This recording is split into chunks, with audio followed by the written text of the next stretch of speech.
We're joined by John Keim, who covers the Commanders for ESPN.com. Happy training camp eve to you, Mr. Keim. How are you this morning? I am all right. Ready to go. Only all right? You're not fantastic? You're not super excited? No, because this is where the grind starts. August is a little bit of a grind, but it also, it's not exactly like when you're in it the whole year, it doesn't feel like it's anything other than just a continuation of the year. One long ass year. But I will say, like, I enjoy training camp just because you finally get to see. You start instead of 5 months of speculation, you actually start to get to see what's really going to happen or what might happen. Right. And then watching the practices, you actually get to learn a lot more about what they have. So that part I get. Like, I like that part a lot. Are you battling a cold or something? A little bit. Yeah. Hey, JK, voice. are you noticing a different vibe with this team right now? Because obviously the energy and everything. The roster is pretty much completely different. Obviously the coaching staff, you got hair. I mean, is it a new vibe? It's very different. Yeah. Very different. And some of that, there's for a lot of reasons. The roster changeover is huge. And it's also the kind of guys you're bringing in, Bobby Wagner, Zach Ertz, Eckler, guys like that, especially Wagner. They add a different air of respect, and I think that helps create something. Mm-hmm. Then you look at, Dan Quinn is a ball of energy, and so that's a big part of it. But I also think a lot of it, too, is a lot of the assistant coaches that he hired, because you can have one guy who's a certain way, but it's not going to dominate. That energy is going to be his, but it's not going to. It may be hard to sustain it all over the field. But you get guys like Ken Norton, Anthony Lynn, Daryl Tapp. Those are guys like that. Like, they bring a lot of it as well. So I think that's a big part of it too. But there is for sure a different energy, and I think for guys who have been here and wanting to see something that's built that could sustain. I think there's an energy with that as well. So there's a lot of reasons for. You look over the last year, what's happened to this franchise has been transformed.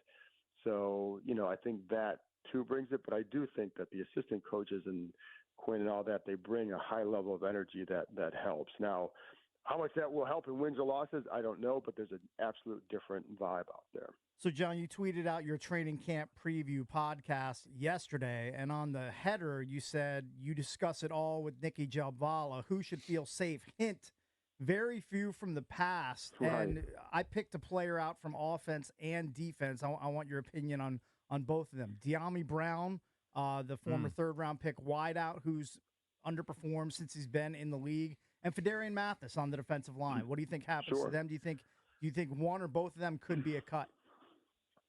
Well, I'd say, like, with De'Ami Brown, the receiver depth isn't great.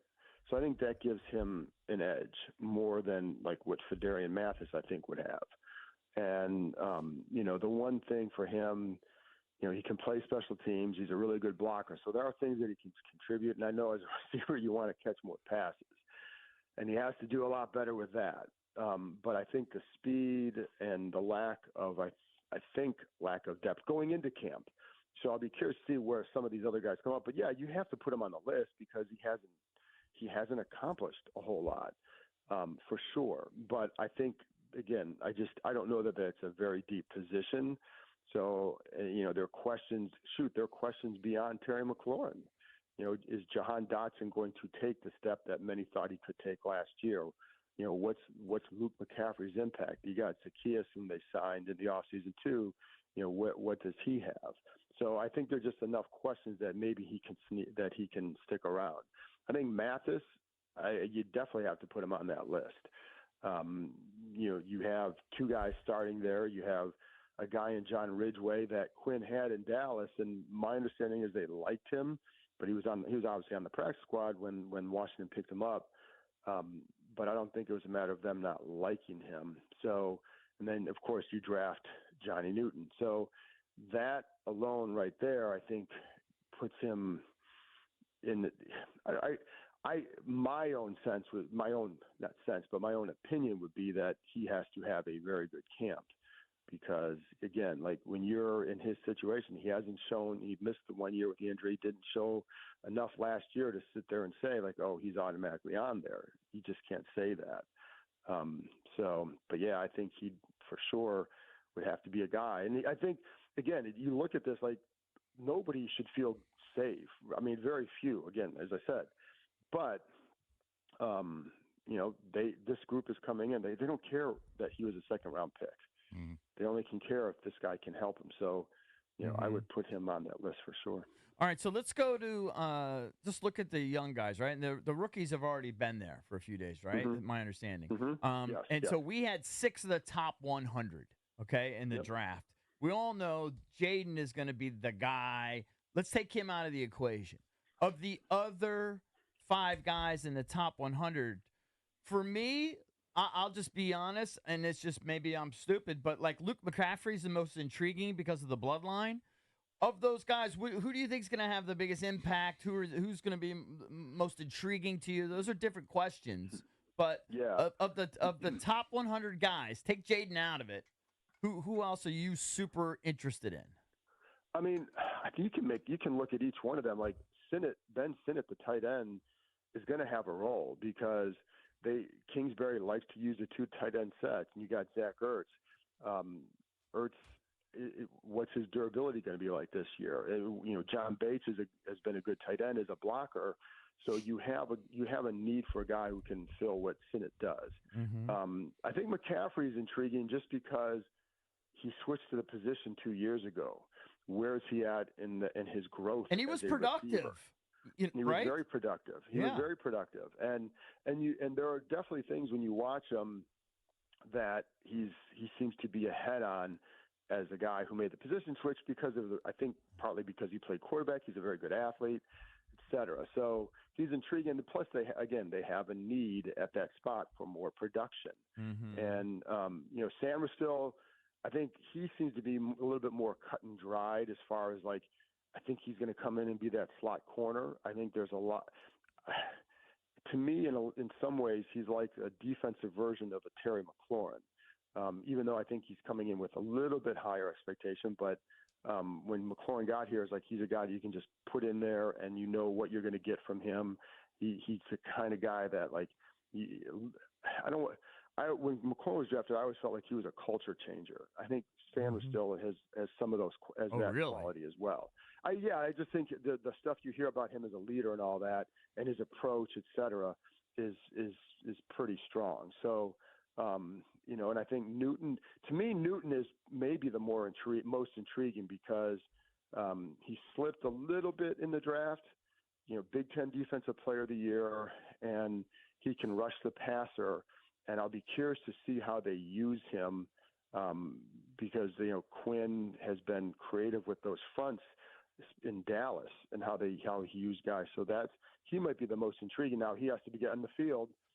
He's opened up on that non-football injury list, and so we don't know when he's going to get back out there. He had that surgery on his foot in the off season, but when he is, I think to me he's very intriguing because of the skill set he presents.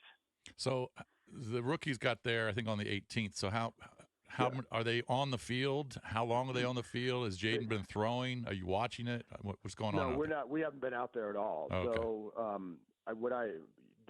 most of it was classroom work. Okay. And then I think at least one walkthrough, but a lot of it was classroom work and just to kind of get up to speed before the veterans report on Tuesday. So the vets get there tomorrow, and then when will they actually get on as a roster? When will they be on the field? Wednesday? Wednesday, yeah. Gotcha. The fun begins Wednesday, man. Wednesday's the day.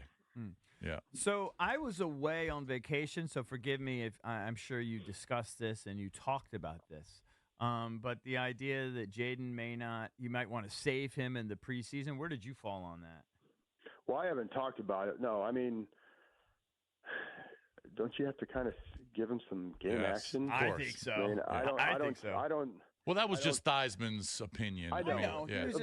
To protect him. To protect him, yeah. Yeah, I get it. But I think most people believe he should be out there. Yeah. Yeah, I haven't. And obviously I respect Joe Theismann quite a bit and all that. I just, I think the one thing that helps him, and I didn't listen to, I didn't see all of what he said to contextualize it at all, but Right. you do get those 2 joint practices, and those are huge because you can then present more game situations in those that to me are maybe more valuable than a preseason game. Mm-hmm. Where if you get 2 series, what are you getting out of that? Mm-hmm. You're not going to see, like in practice, you're going to probably see maybe some more complexities to their defense, that you'd have to read through, et cetera. But I still think it's good to go through game action to get the, to go in a game setting, calling plays in the huddle, for example, little things that, that you have to get used to doing. So I still think it's valuable. I do think it's funny because we've gone in this league from guys playing 4 or 5, 4 preseason games to then it was 3, then the starters would sit out the 4th, and now the starters play just a few series for some of these teams, and but I still think there's value in him, especially a rookie, getting out there and playing for a few series. But the joint practices to me are the big key for him. Where do you stand on them in terms of, do you think, and I'm going to ask you to kind of go on a limb here a little bit, John. I know you don't like to do that, but do you think they got their guy? I thought they had their guy, even with all the questions with Robert. I called him our Jesus. I just thought he was everything. Yes, I remember that. Yeah, I really did. And I for the first year, I feel like I was vindicated on some level, but it just didn't work out for a million reasons. When we had Kirk, it was always, it seemed like nobody was ever really happy, so I wasn't quite certain that we had our long-term guy. I never believed in Haskins. With Daniels, I have to say I'm a sucker. I think we got our guy. I would say so. I think he can be pretty good. Yeah. And, it's hard to go out on a huge limb without seeing him in any sort of a situation. But what I would say is what I think gives him a good chance for long-term success. He's got to stay healthy. You got to protect yourself a little bit better, et cetera. But it's the approach that he takes, I think, compared to the others that you've mentioned, that I think is the right one.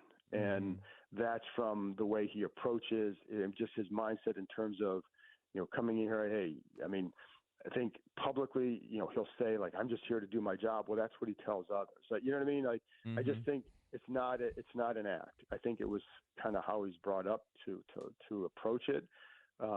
He's a junkie with the film. And so I think the way one of the things that sold these guys was those little 5 a.m. meetings that he would have at LSU with the receivers. And one person here told me, like, I would have told him to F off. And he's just kind of kidding but to get guys to follow you at 5 a.m. to do extra work is pretty good. And I think, he's not like a Tom Brady type leader where he's going to bark at you and do this and all that. But it seems like guys follow him and like him. So I think all of that is good. And I remember I talked to Logan Paulson about this, and his comment was, in which I like to repeat because I think it's good, is like, doing all that doesn't guarantee you're going to be a great quarterback, but the great quarterbacks do all that. Do you know what I mean? Yeah. So, I do think I think he has the, in hindsight on some, with Robert, you kind of thought that was going to be the case. I think after the fact, the injury obviously hurt, but you have the injury. Can you adjust to being a different style of quarterback? And that's, I think if that happened to Daniels, I think he could still be effective. But yes, I think he has I'm not going to sit here and say he's definitely going to be that guy, but I think he has the best chance to be that guy. JK, will Cakes and I see you at the media happy hour today? Yes. Oh, sweet. Oh, very good. Yes. Yeah, All right. We'll be out there. We'll share a tasty libation. Very good. There you go. All right. All right. Good. All right, Thank JK. you, John. Looking forward Appreciate to it, buddy. Yeah. See you, buddy.